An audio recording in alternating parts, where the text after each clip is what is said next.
Hi everyone, welcome to the Sip and Spin. I am the Tipsy Spinster, and on today's show, we're going to get dirty.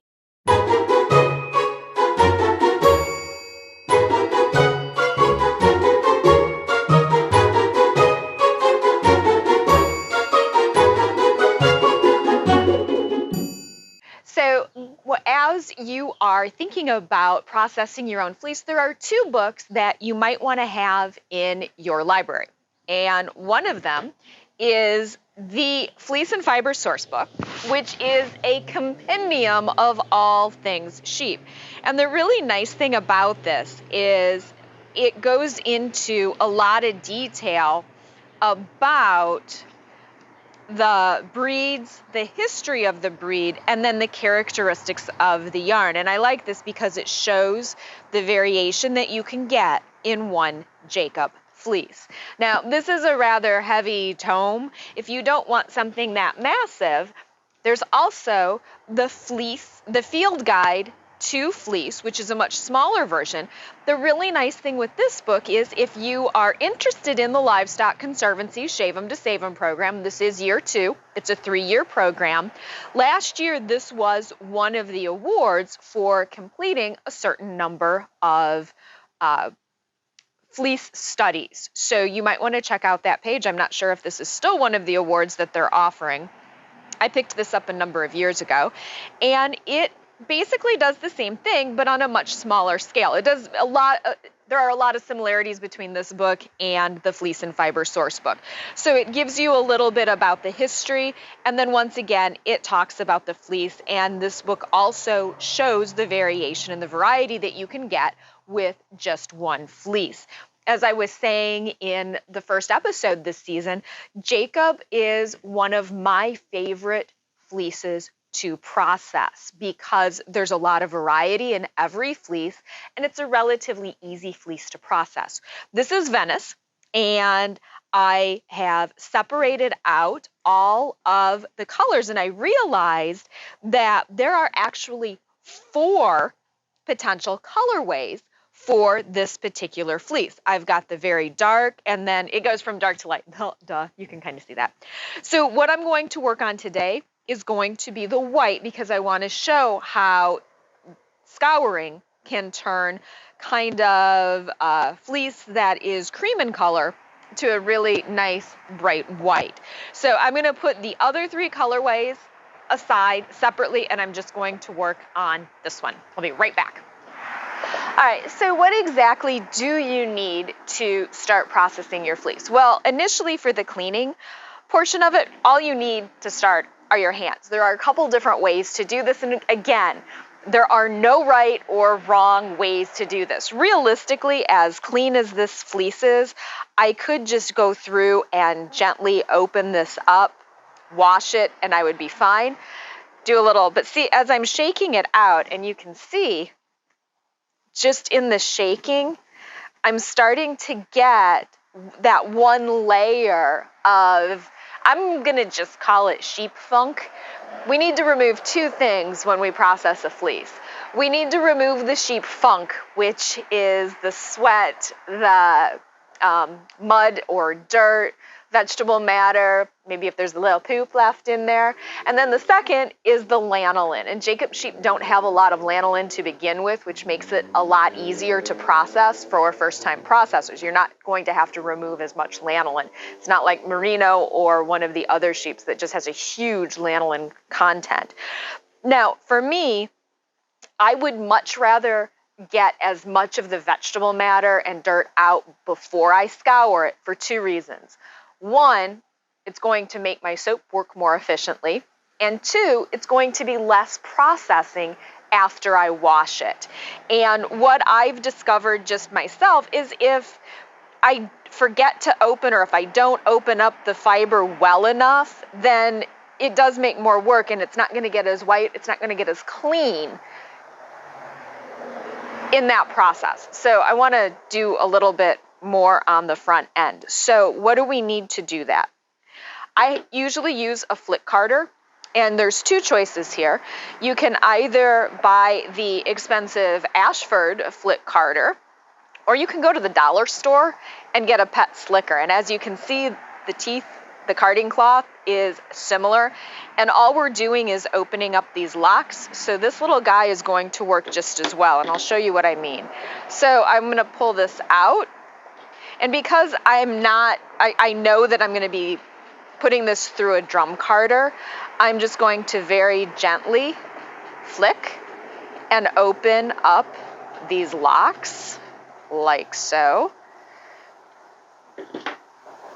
Open it up a little bit, and then I'm going to toss it in the basket. And this is also going to enable me to sort a little bit if there are any more dark pieces in there. Now, I could just go through and do this with my hands as well, rubbing some of the dirt off the tip. So I can use my hands. And I am going to line up the tips. So the tips I noticed on this one, some of those just kind of pop off, and I'd rather do that now because the tips, if they come off in the drum carder, it's going to create neps and little bumps in my fiber, and I don't want that. Now, the other tool that you could use, again, I want to do this as cost efficiently as possible. There's also a tool called a wool picker, and basically it is a swing arm that has teeth on it, and it opens up the fiber as well. The thing is, for me, this fiber is so fine, I would be worried that I would start damaging the fiber, and that's one thing that you want to be careful of. Yeah, wool's pretty hardy, but I don't want to overwork it, and I don't want to damage it before I even get in and start carding it. So I'm going to go through and open up the tips on here.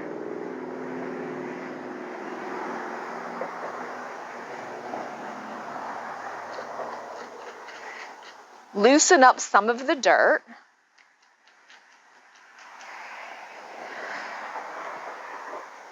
And for me, it's kind of a silly thing, but I'd rather lose fiber in the beginning before I wash it than after I wash it. For some reason, it doesn't seem as devastating. Because this that I'm pulling out right here, that would create neps in the final product anyway.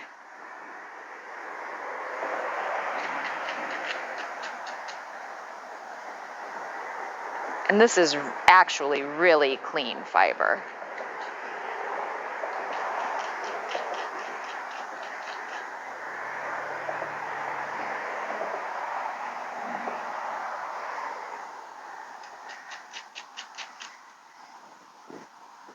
So as you can see, my table is a mess, and there's really not a whole lot of difference between here and here. So just very quickly, what I'm doing is I'm going in and I am looking for those tips because I know those tips are probably going to pop off anyway.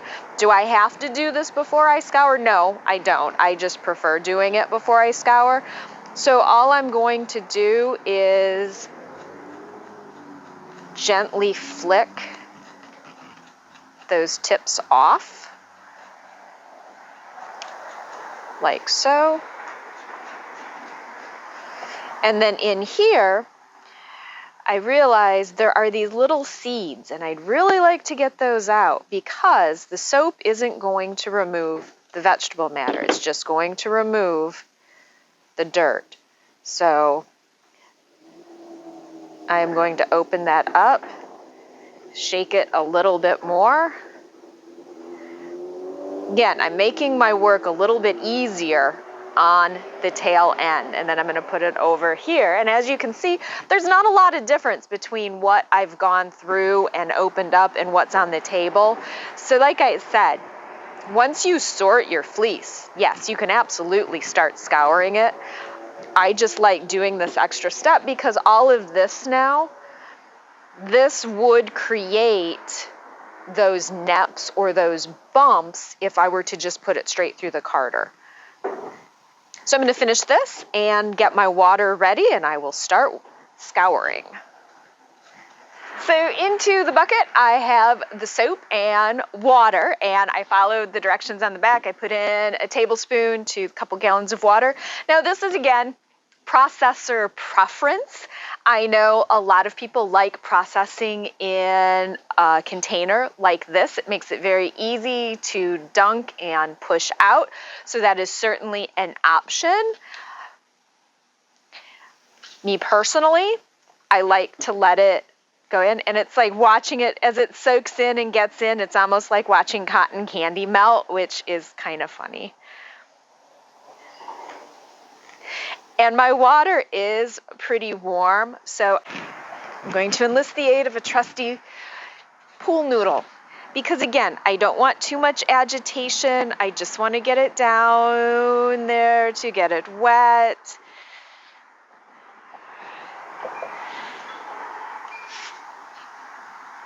And I find pool noodles work really well. Now, the big mistake that a lot of first-time fleece processors make is they want to get in and move the fiber around, and they want to scrub, and they want to work it out. You don't need to do that. We opened up that fiber so well that what I'm going to do to keep the heat in is I'm going to take my bigger bucket, and I'm just going to put it over the top, and I'm just going to let it steep for a little while. I'll be right back with, hopefully, some clean wool. So as I was waiting for the fiber to finish scouring, I thought, what better than a dirty martini to enjoy as I wait? And sure enough, my martini matches the water. So dirty water, dirty martini. And this is just a classic martini. You can find this recipe anywhere. It is, oh, it's full of flavor. It really is. So, all right, what's been happening here? So I have not touched it. I've kept it covered. You do want to make sure that your water temperature stays the same if you have a thermometer. I don't have a stock pot. I know a lot of people scour on the stove so they can maintain that consistent simmer temperature. I find outside on a beautiful sunny day, I can keep my temperatures consistent for the 15 minutes that I need for the scour.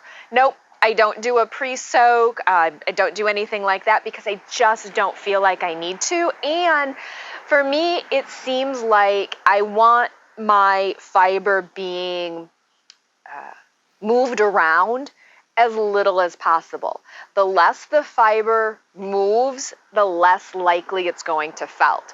Now let's talk temperature. Again, you're going to want to do a little bit of research on that. Again, I recommend Mary's book.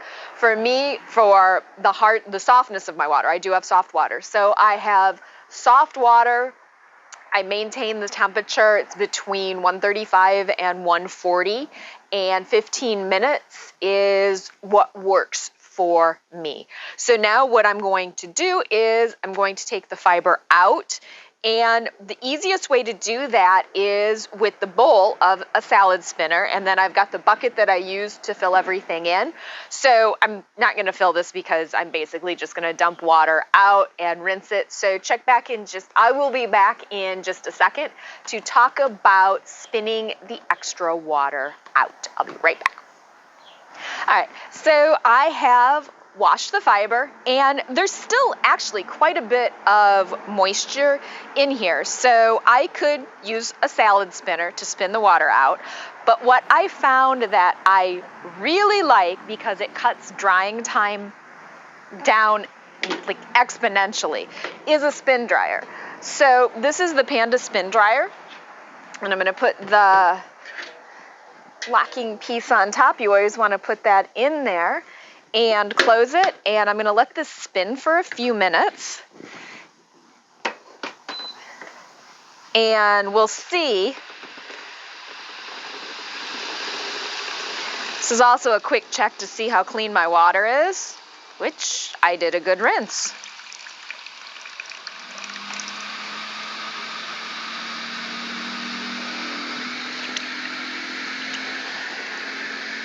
Checking to make sure that there's no soap left in the water, which there isn't, which is nice.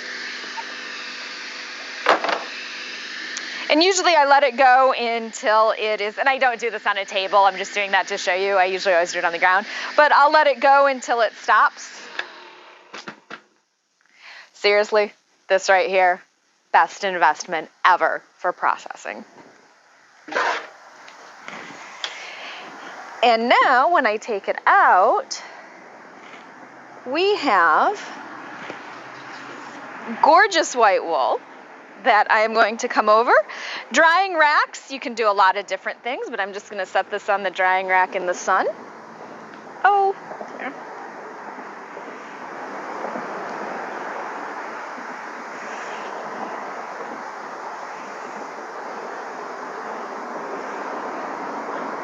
That is quite a difference from where we started. And there's still some leaves, branches, there's a little bit of vegetable matter in there, and that's what we'll get out when we start doing our carding. Oh my gosh, it's so soft. So I'm going to leave that sit, and I want to show you. So that is from Venice, and just for comparison,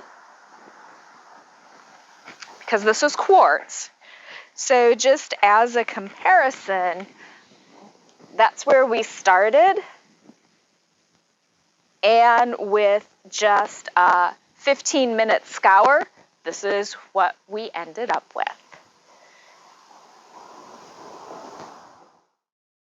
So today has been spent processing, cleaning fiber, and this is what I was able to do in four. I did 4 15-minute soaks at about 140 degrees using Unicorn Power Scour. So now I am using 2 different fleeces. So this is actually quartz. And so here is quartz's dark fiber. And quartz only had 3 separations. So I have the darks from quartz, and then these mid, which will be the grays, which are beautiful. And then I did the whites in 2 batches, and I wanted to show the difference. So this batch right here, all I did was sort of open the fiber up and wash it. I didn't do any flick carding. And you can see I still have some lock integrity and some lock structure, which is what I wanted.